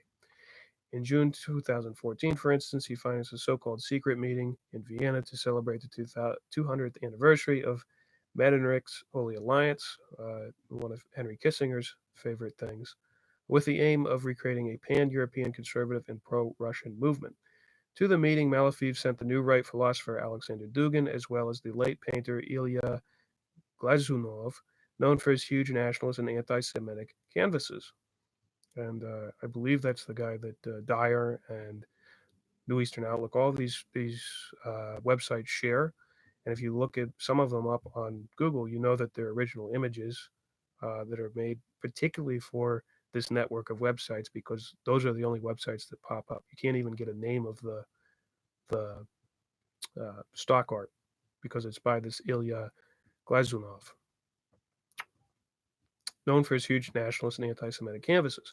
Other invitees include Aymeric Chaprade, then a close advisor to Marine Le Pen, Marion Le Pen Marshal, Prince Sixtus Henry of Bourbon-Parma, who represented the small Spanish fascist extreme right Carlist movement, Heinz Christian Straka, leader of the Austrian extreme right FPO with umlaut party, Straka's equally radical ally Johann Herzog, and all the Bulgarian and Croatian leaders from the extreme right. Zurab Chachavzev was also present. A few months later, in August, Malofeev hit the headlines when he met with Philippe de Villiers to discuss the launch of a project to create historic parks in Crimea and in Moscow, similar to those in the French Vendée. His acquaintances may appear disparate, but they are all linked to the extreme right groups that supported Moscow during the Ukrainian crisis. Um, Alexander Trubetskoy is closely enmeshed in Yakunin and Malofeev's networks. Yakunin even co-chairs the French-Russian Dialogue Association. Trubetskoy was a member of the management board of Svyav Invest between 2011 and 2013 when Igor Shogolev was minister, and he met with Father Tikhon in 2005 when attending the reburial ceremony for General Anton Denikin and the reactionary philosopher Ivan Ilyin. Tikhon invited Trubetskoy to Russia in 2009, at which time he was introduced to Malofeev. The two men quickly became friends, such as Trubetskoy became an intermediary for oligarchs' interest in Paris. His link to Tikhon also meant that he was asked to carry out the initial negotiations with the local authorities at Boulogne, Court, for the planned Orthodox Cathedral of Seguin before Guy Branley's site was finished. The Russian Orthodox Church, subheading. France is rich in Orthodox churches. Apart from its well known St. Alexander Nevsky Cathedral and St. Sergius Theological Institute in Paris, there are several parishes in the Paris region, as well as in Savoy, on the Côte d'Azur, in the Basque region, etc. Since Putin came to power, Russia has sought to terminate the Soviet era opposition between Russia and white emigres. One of the key components of this political and religious strategy was the canonical reconciliation between the Moscow Patriarchate and Rokor. Achieved in 2007, it was nevertheless caused a number of schisms within French Orthodox communities, some of which refused to join the Moscow Patriarchate and accused it of failing to make honorable amends for its past collusion with the Soviet secret intelligence services. The conflict is not simply about religion, but also about money. The Russian state, and especially the Department of Economic Affairs in the presidential administration, wishes to regain control of Russian real estate abroad. Orthodox churches in France are divided towards Russia's reconciliation policy. Rocor's Diocese of Geneva in Western Europe, which includes parishes Lyon and Moudon, and the Diocese of Chersoneset, which include the church in Eugene and Cathedral of Three Saint Doctors in Paris, have declared their allegiance to Moscow Patriarchate. The Exarchate of the Ecumenical Patriarchate, which is head of the St. Alexander Nevsky Cathedral and the church in Grenoble, remains independent of Moscow because it is under the jurisdiction of the Patriarchate of Constantinople. In addition, the St. Alexander Nevsky Cathedral, classed as a historical monument in 1981 by then Mayor of Paris Jacques Chirac, remains the inalienable property of members of its parish. A small faction within Rokor has rejected the canonical act and has seceded, such as Rokor acting supreme authority for the church, supervising a parish in Lyon. Two others, the Russian Orthodox Church in Exile and the True Russian Orthodox Church Lazarite Synod, developed for the Church of the Catacombs movement during the Soviet period, are not part of Rokor and thus consider themselves independent. Apart from ecclesiastical loyalties, there has been a fierce battle to win back places of worship. After years of legal proceeding in French courts, the Orthodox Cathedral in Nice, France, was recognized as the property of the Russian Federation in 2013, but those who worship there currently fall under the jurisdiction of the Patriarchate of Constantinople and refuse to change their allegiance. The reverse was true of the church in Biarritz in 2004. The parish priest wanted to rejoin the Patriarchate of Moscow, but the community supported by the diocese appealed in adherence to Patriarchate of Constantinople and has been recognized by French authorities. Blah, blah, blah. Here. In the last few years, the effort to build a new Orthodox cathedral in the center of Paris has demonstrated the which of Russian soft power in France. The project has mooted for half the first decade of the 21st century, but crystallized after 2008 during discussions between Nicolas Sarkozy and Vladimir Putin. The precious plot of land on the Quai Branly bordering the Seine was coveted by Russia as well as other powers, such as Saudi Arabia and China. After intense lobbying, it was finally assigned to Moscow. The three-part development Cathedral School and Cultural Center cost 150 million euros, was financed entirely by Russia and inaugurated in the autumn of 2016 at the height of the French-Russian crisis over Syria, in presence of Patriarch Kirill, but not of Vladimir Putin. The cathedral is seen by Moscow as a symbolic victory on several levels. Geopolitical as a physical manifestation of the power of Russia has regained in the very heart of the Western Europe. Historical as confirmation that reunification with the white past has been achieved, and henceforth the capital of Russian immigration now hosts a symbol of the new Russia, and ecclesiastical embodying the hope of the Moscow Patriarchate rather than that of Constantinople will generally become the major uniting force between the world's Orthodox churches. It is also worth noting that some Catholic circles are playing a growing role as intermediaries for Russia.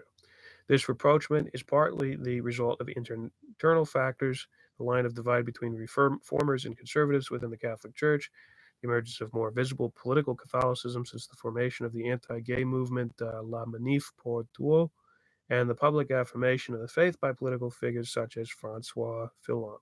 It also relies on the form of geopolitics of religions, the closer agreement between the Vatican and Russia on many international issues, orthodoxy officials visit Pope Francis, and joint defense of Eastern Christians, particularly in Syria.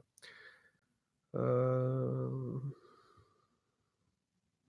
Like Russia, France had long positioned itself as a protector of Eastern Christians, and prominent French figures of the Lebanese or Armenian origin acted as go betweens for both France and Russia in Syria. Associations such as SOS, Cretans the Orient, originally close to the far right, have, for instance, become central to promoting Russia's position in the Middle East.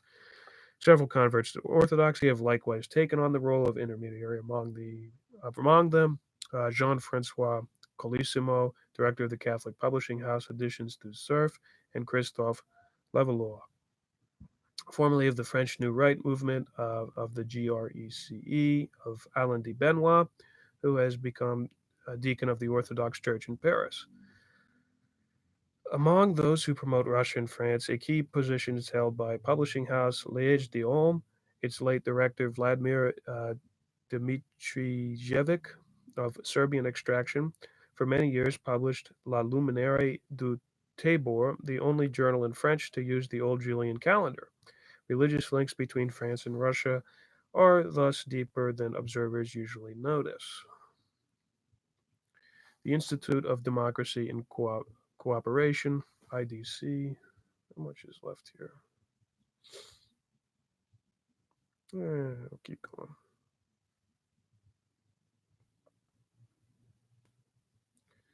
Among the institutions directly representing Russia's interest in France should also be included the Institute of Democracy and Cooperation.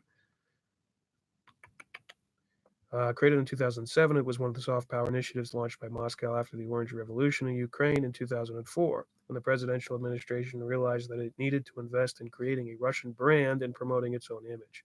The strategy was carried out by creating an array of institutions, the Valdai Club, another Institute for Democracy and Cooperation based in New York, which closed in 2015, the Alexander Gorbachev Public Diplomacy Fund, and the Russian International Affairs Council.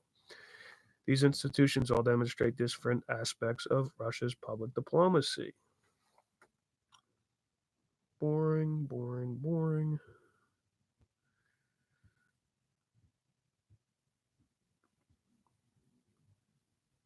The debates organized by IDC focus on a number of central themes: Russia's status in the international order, particularly its key role as a major power on the nuclear issues in the major international crises such as those in Iran, North Korea, Syria since 2011, and Turkey since 2015.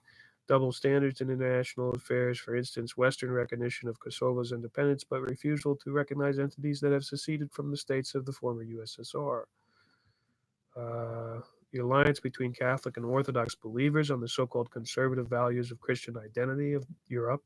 The topic had gained importance since the Syrian crisis because it allowed the IDC to become involved in defending Eastern Christians and to act as a mouthpiece for well-known Christians from Syria, Lebanon, and Armenia, as well as those in Catholic and Mediterranean worlds, such as the Order of Malta, who share a commitment to defending Eastern Christians above all else. This direction was enabled the IDC and Russian authorities to gain support among French conservative Catholic communities. The decadence of international scene.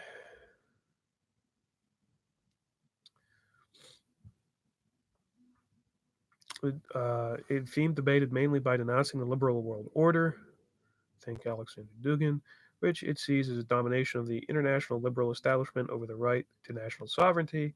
This theme appears to be John Laughlin's area of predilection rather than Nitkaya's, and particularly evident in the partnerships organized by the IDC with its Italian colleagues, including Dario Chiatti of the Institute of Advanced Studies in Geopolitics and Auxiliary Sciences in Rome, who is a crusader against New World Bolshevism. Uh, the Russian media in France. All right, this should be juicy. The issue of Russia's media influence in Europe and the United States has become a hot topic, creating a toxic and self-referential media bubble based on lots of assumptions and relatively little evidence. If there is a Russian media presence in France, this does not mean that it influences the opinion of French public or is capable of changing its perception. Russian media's first strategy is to form partnerships with respected French media. The best known but no means only example is Le Figaro, um, which I believe is from Paul Els, who was part of the Alain de Benoit network and have a good quote, but I'm not going to bring it up. Was a disciple of Gurdjieff, just like a lot of these white emigre, indirectly, Father Seraphim Rose, and these other Russian Orthodox guys. Um, Paul Wills was like the left side of the French New Right, and was also part of the Congress for Cultural Freedom. So, and served as the main promoter of LSD at Aldous Huxley in France. So, very strange. Which, like many European daily newspapers, long included La Russie de Yordhu, Russia Beyond the Headlines, a monthly supplement published in partnership with Russian government's daily paper, Rossiyskaya Gazeta, which has ceased to appear, the weekly Valeurs Actuelles, which is a politically and socially conservative but economically liberal, is currently one of the greatest successes of the right wing press. It has likewise had a Russian supplement since 2017. Pascal Guakun's Quarterly Conflicts, which specializes in geopolitics, also takes an unequivocally pro Russian line. The second strategy is to ally with the alternative press. There are countless micromedia, essentially internet sites, that are either managed for Russia on .fr platforms or created in partnership with far right microgroups. However, their influence remains minimal, and they reach only those members of the French electorate who are already skeptical of mainstream media. See the article by Nicholas Liborg to be published in spring 2018 as part of this series. In addition, many are short term operations and quickly disappear. Notice J. Dyer Dugan collaboration was only 2016 to 2017, as was the case of pro Russian TV. Uh, The third strategy is to launch media products specifically tailored to the particular national context. Examples are the two principal Russian media outlets, RT and Sputnik, whose French platforms launched in 2014 and early 2015, respectively. They have always been criticized for their biased views of French affairs, on which they present only minority viewpoints, and for their role as mouthpieces for Russian authorities. Having failed to penetrate the conventional media platforms, both of them have invested in alternative areas, mainly social networks. As such, RT has become one of the French leaders on Periscope, a live video application with over 85,000 followers. It also boasts 78,000 Twitter followers, while Sputnik has over 46,000. The websites are also very well optimized for search engines, such that they will almost always appear at the top of the results page.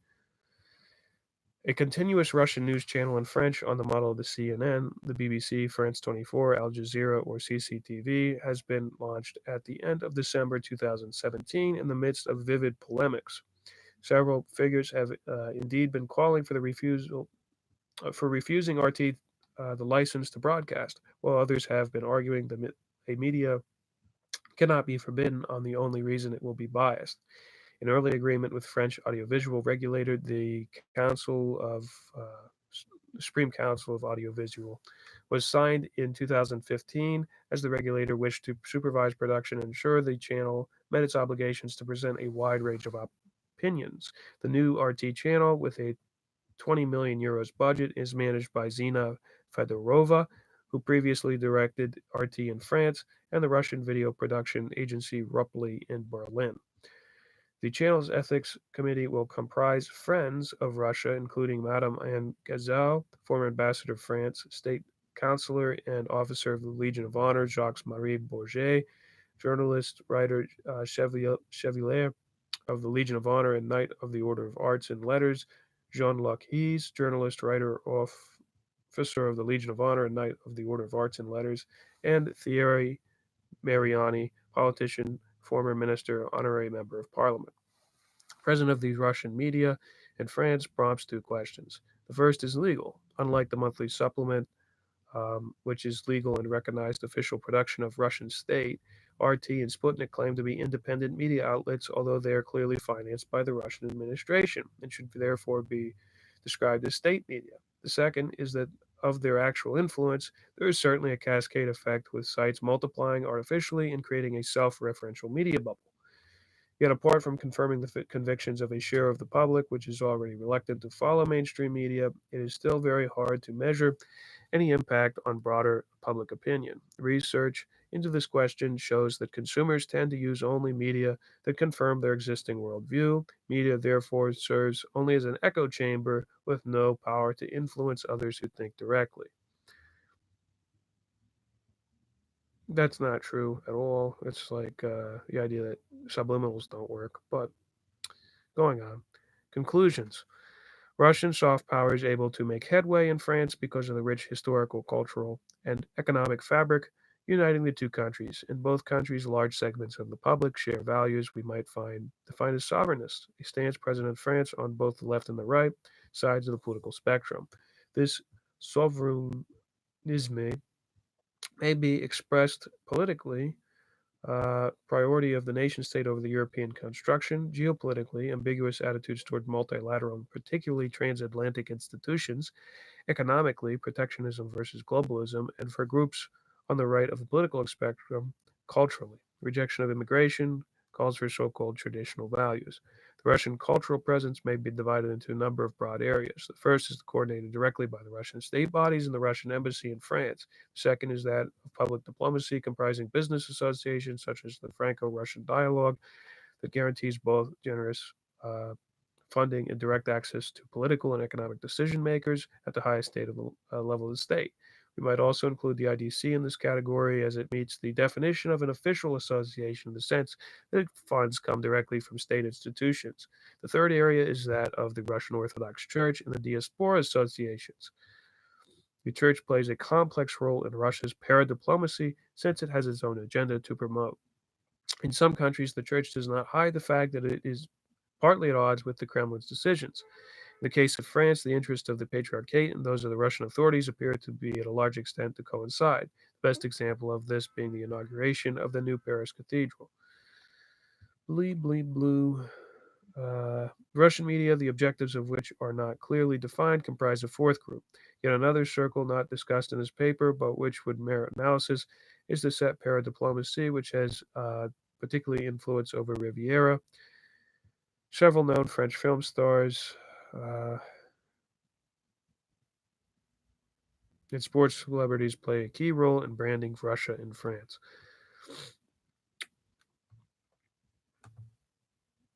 All right.